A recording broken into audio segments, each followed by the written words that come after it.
Hello, hello, hello, and welcome to our five tips to surviving holiday stress in a self-contained classroom. I am so excited that you've decided to join us today, and I hope that you receive so much valuable input and information and support through this webinar. So we are here to discuss how to move forward through this holiday season while empowering you to be able to set yourself up for success in the best way possible. Okay? Sorry. Okay, so who am I? My name is Jessica Guarneri. I am a mother, I am a friend, I am a teacher, I am a wife. I am here as the founder and senior consultant in Dedicated Designs and Consulting. And we here really believe that you have everything you need inside of you to be able to succeed at the job that you're doing. We believe that learning should be fun, engaging, and cooperative. And we, as we go through these trainings with you, want to be able to pull out the best of what's in you and to pour in the best of what we have so that you can be empowered and encouraged as you go forward. The goal today is to give you tips that you can start using tomorrow morning when you arrive back at work. Okay? So our tagline here is dedicated to rise. Reflect, innovate, systematize, and execute with excellence. This is how we look at the world. This is how we look at education. This is how we move forward to best be able to serve our students and be true to ourselves. Okay, so I am inviting you into this process with us. Our main question today is, how can I best support myself and my students this holiday season? I would even like to add my coworkers, the staff in my classroom, maybe even the families of my students. How can I best support the people around me, especially in my job this holiday season? Okay, you're going to have 5 tips today. Tip number 1, use your relationship. This is the foundation of everything you do in education, right? So use your relationship, watch and listen, pay attention to the kids, pay attention to the adults around you, read their body language. There are going to be things that happen over the holiday season that cause a lot of stress, a lot of worry, anxiety, also cause excitement. And sometimes we make wrong choices just because we're so excited about something, right? So use your relationship. Know when something's off, and use that relationship to be able to bring encouragement, right? So you don't have to just bring correction. Bring encouragement, bring the love, bring the support emotionally that your students need, and be that in a preventative place and then also in a responsive place, right? And then I want to give you a tip for you, and that is to take care of yourself so that you can give to them. So use your relationship with your coworkers. Let them know when you might need a little extra help, and give a little extra help when you have it to give, right? And that way you will be able to really be paying attention to what's going on in you, be paying attention to what's going on around you, and maybe walk into fewer traps or mines or whatever we might walk into when things are stressful over the holidays, right? So make sure you're taking care of yourself and paying attention and taking care of your students.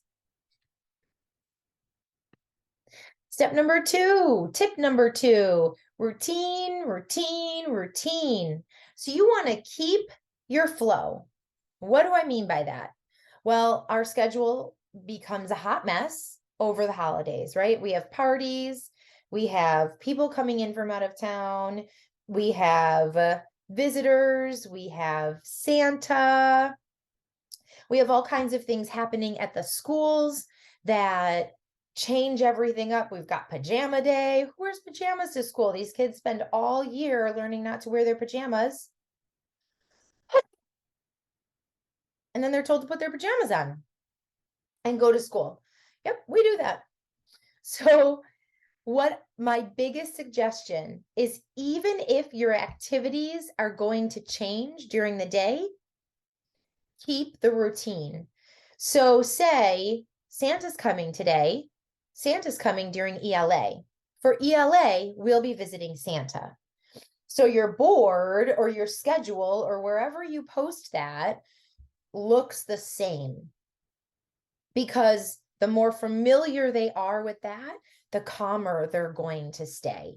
So if they come in and they see all these changes on the board, ooh, you might be setting yourself up for failure right there, right? And then if the change is at the end of the day, you're going to spend the whole day dealing with that anxiety because something at the end of the day is different, when all you can do is say, no, we still have math. We still have math. For math, we're going to do our party. It'll be math time. And that will just help keep that familiarity. That will help keep that calmness. That will help keep that structure for the kids who really need a lot of support and a lot of structure in that time. So my tip for you during this time is I'm going to ask you a question. What do you need to do for you? What do you need to add to your routine or take away from your routine?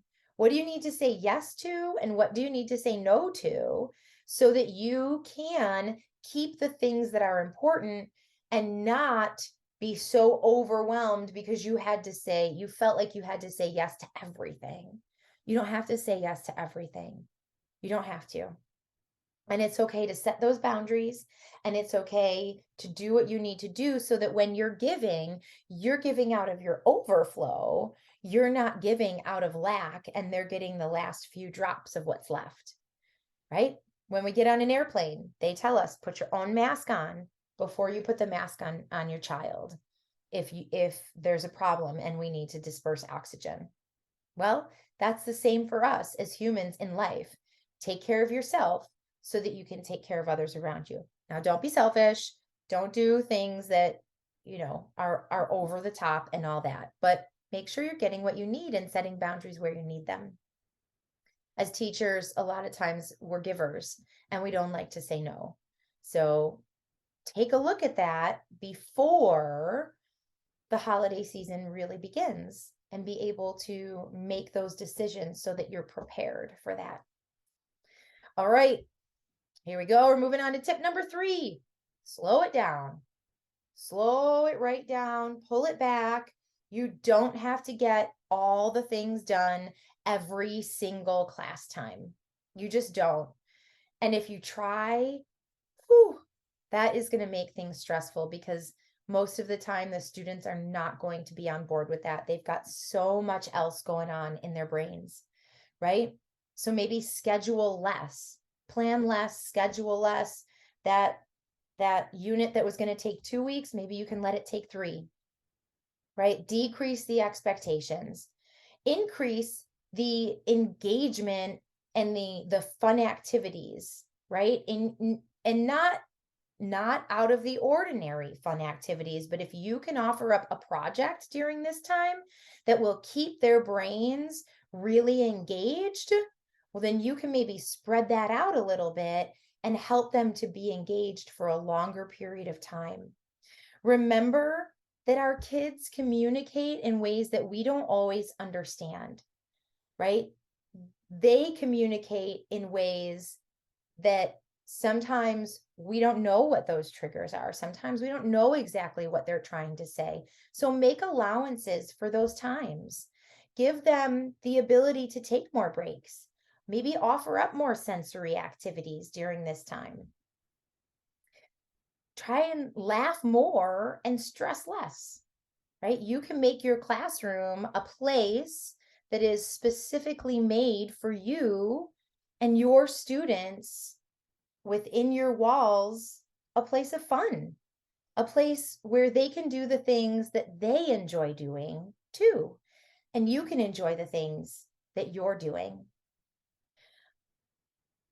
Take a look at the things that are going on. Are you going to put a countdown on your wall before winter break? Or is that going to throw your class in a tizzy? Right? Know what stresses them and what helps them, and move accordingly to meet their needs and address their stressors. Right? And then for you, again, what do you need? What can you slow down with? Do you have to go to all the parties? Do you have to stay the whole time at all the parties? Can you do some shopping online this year? Can you skip that party that you didn't actually want to go to anyways?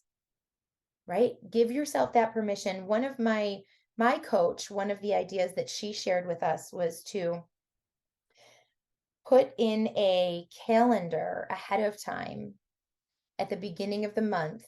What are the fun things you're going to do? What are the work things you're going to do? And then you have that. You say, okay, I've got this day, this day, this day, and this day. This time, I'm going to sit home on my couch. This time, I'm going to clean my house. This time, I'm going to take care of me by going for a drive, right? Schedule in the times to take care of you and then work the rest of the things around that schedule. So you can slow down also. And then you'll have more time to fill yourself up and be able to give out. Step 4, what happens at home does not stay at home. Think about the home lives of your students. What are they dealing with? What kind of family changes do you know about that are happening, right? Was there a new baby? Has there been a divorce? Are people coming in from out of town? Are these people staying in their home? Whew, that's a lot of change in and of itself for our kiddos that love structure and consistency and routine. Maybe you don't know about the big changes that are happening.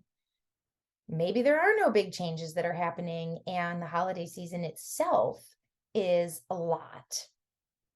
Maybe there are things happening that you have no idea about, and you just need to expect the unexpected. Think about the days for our kids that don't love eating and don't love smells, right? They're going to probably go to families' houses. There's going to be food all over the place, different smells, different textures, different foods. Inevitably, probably somebody is going to say to them to try to get them to eat whatever food they don't want to eat. Did mom and dad bring something they like? Did they not? Are they set off just by the smell and the look of the food that's there? Sometimes just having that food around them is very, very stressful. So be ready to offer them more support no matter what's happening, and go in with the mindset that this change at home is going to be bringing stress to school, right? So if you're aware of that and you're thinking about that, then you can respond instead of in a reactive and frustrated way. You can respond proactively with some of these other things that we've talked about to keep things low stress, slow, and hopefully as enjoyable as possible. Now, for you, what are the big changes in your life over the holiday season? How can you plan for success? You get to plan for your own success too. What are conversations that you might have with people? What are some things that you might want to change? What is something you want to bring that's different? What is something that you might want to take away? What is that family party that always causes you all kinds of stress, but you really feel like you need to go? How are you going to take care of yourself before, during, and after that so that you can enjoy your time and not bring your stress into your classroom? Okay, and tip number 5, communication is key. Communication is key. You want to communicate with your team. You want to communicate with everybody that you work with within the team, speech, OT, PT, counseling. Who is it that you work with? Your paraprofessionals. And then you also want to communicate with parents to the best of your ability. How can you work together so that you're all serving the same towards the same goal, right? What are the things that you can do so that you're all serving and moving towards the same goal and helping the kids, each and everybody's area of expertise, and you're all coming together and forming a cohesive group so that you can be able to each help each other with the stressful things that come along, right? The more we have to carry our burdens, the easier they become, right? Many hands make light work. Think about those kids that often struggle the most. I think about the ones who don't have the language, the ones who don't have the coping skills, the ones who have the ability to throw the whole feel of the day off, right? The whole thing just got scrapped because this child was behaving this way. Well, if instead of thinking about how they're behaving, you could think about what are they trying to communicate? What are they bringing that they don't know how to express and they don't know how to deal with? How can we problem solve together? How can I show this child? How can I communicate to this child that I'm on their side, I'm on their team, and I'm going to stick with them while these things are hard, and we're going to come out on the other side together? That will go miles and miles and miles to build your relationship with that child. And then thinking about too, how can you help your students through this change? What are some strategies that you can give? What are some ways that you've been able to share information with your students that has been challenging for them in the past? Be it academic, social, emotional, right? We have to help our kids through difficult times. So, what are some things that you've done already and ways that they've responded well to already? And how can you take those and bring them into the holiday season to build for success? So, social stories, conversations, extra visuals, videos, songs, right? What are some things that you can bring to help communicate to them what it is that is about to happen in their lives, especially if they're young? Our younger kiddos have a harder time because they haven't experienced it as often. And a lot of times they don't remember the year before because they're so young. Our older students know what's coming, and sometimes that's even more difficult because they will remember whatever stress happened last year, right? And they'll hold on to that and then be worried about that moving ahead. So, providing positive experiences and understanding that this is stressful and there's things we can do about it are all really, really great strategies. So, for you, who are the people that you need to communicate with? And maybe it's even just you communicating with yourself and saying, Self, I'm okay. And I give myself permission to set new boundaries this year. I give myself permission to do things different. I give myself permission to say that thing respectfully that I've not been sure I wanted to say or that I've held in. Or what are the ways that you can find the gratitude and the positivity around this season and build up those around you with your positive energy, right? Are You can give yourself permission to say, I'm not doing the stress this year. And I'm going to take care of me, and I'm going to move forward in ease and in grace and with excitement for all the things that are coming my way.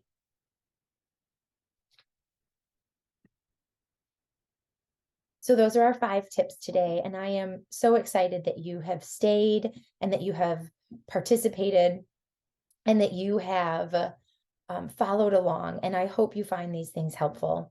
For next steps, I would like you to choose one area of opportunity. What is something that you are ready, excuse me, what is something that you are ready to grow in?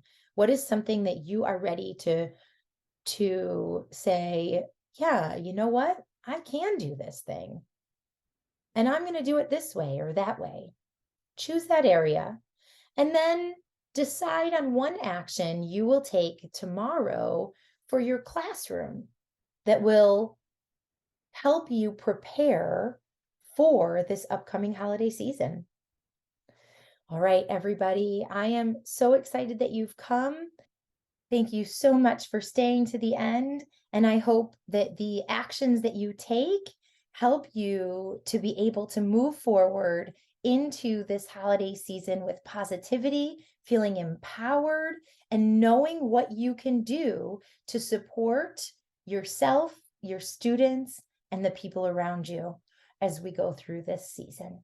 For more information, you can look up my website, www.dedicateddesignsconsulting.com, or you can email me at jessica@dedicateddesignsconsulting.com. So I hope to hear from you. I hope you're empowered, and I wish you a wonderful, wonderful holiday season.